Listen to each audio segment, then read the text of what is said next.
बहुत सारा विस्तार होगा, ऐसा कुछ नहीं हुआ। जैसे हम अपने पंजाब की बात ले लें, जब से ये लागू हुआ है, अभी वैसे तो पार्शली लागू हुआ है, जब से हम लोग देख रहे हैं इसको लागू होना, तब से स्कूलों का माहौल काफी खराब हुआ है, क्योंकि बच्चों में जो बेसिक डर चाहिए था वो डर खत्म हो गया है। दूसरा ये है कि पास परसेंटेज है, जो आप 9th तक के बच्चे जिनको अपनी मातृभाषा लिखनी और पढ़नी भी नहीं आती, वो 9th में पहुंच जाते हैं। इसकी वजह से हमारे जो शिक्षा मंत्री हैं वो उनकी टीचर्स की क्लास लगाते हैं, जबकि बच्चों को सुधारने पे कुछ नहीं हो रहा। दूसरी बात यह है कि अभी तक भी स्कूलों में इसको पार्शली लागू किया हुआ है, कोई इसकी प्रॉपर इम्प्लीमेंटेशन नहीं हुई है। प्राइवेट स्कूलों में इम्प्लीमेंटेड नहीं है, जिन स्कूलों ने किया है उनको पैसे की रीइंबर्समेंट नहीं हो रही है।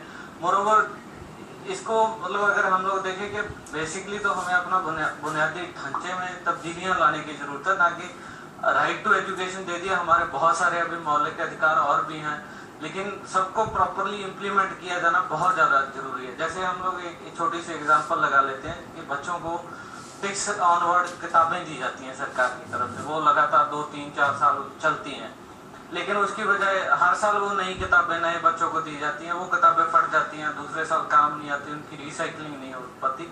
उसकी बजाय क्यों ना गवर्नमेंट बड़े लेवल पे बच्चों को टैबलेट दे दे, हर साल उनमें हर क्लास का सिलेबस अपडेट किया जाए। ऐसे और भी जैसे बहुत अच्छे इम्प्लीमेंट हो सकते हैं, जैसे पूरे इंडिया में एक ही तरह का सिलेबस हो।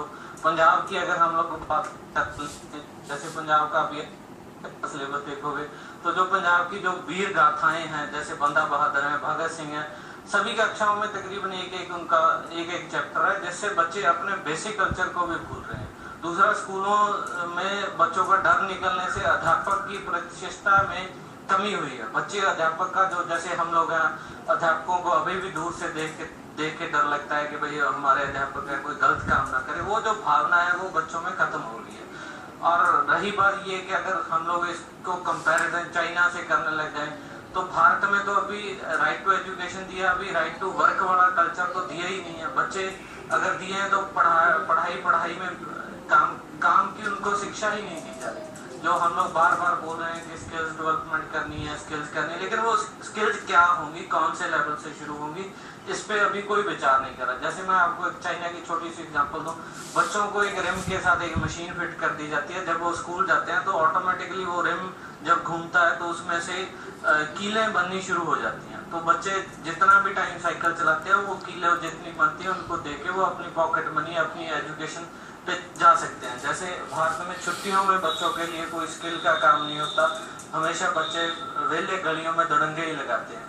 तो ऐसे बहुत सारे मसले हैं जिनके ऊपर अभी सरकार को काम करने की जरूरत है, जिससे ये है कि एजुकेशन जो है वो हर एक बच्चे तक पहुंच सके और भारत का असलियत में विकास हो। ये ना हो कि हम लोग जो आभासी, जो प्रतिबिंबित एक विकास देख रहे हैं वो हो। क्योंकि हमारे ऊपर ये जो राइट टू एजुकेशन है, हमारा तो इतना अच्छा इतिहास रहा है, जैसे नालंदा से लेके हम लोग दुनिया को ज्ञान बांटते रहे हैं, लेकिन अब हमारे ऊपर उल्टा क्या हो रहा है कि हम अपने अध्यापकों का ही सम्मान करना भूल रहे हैं।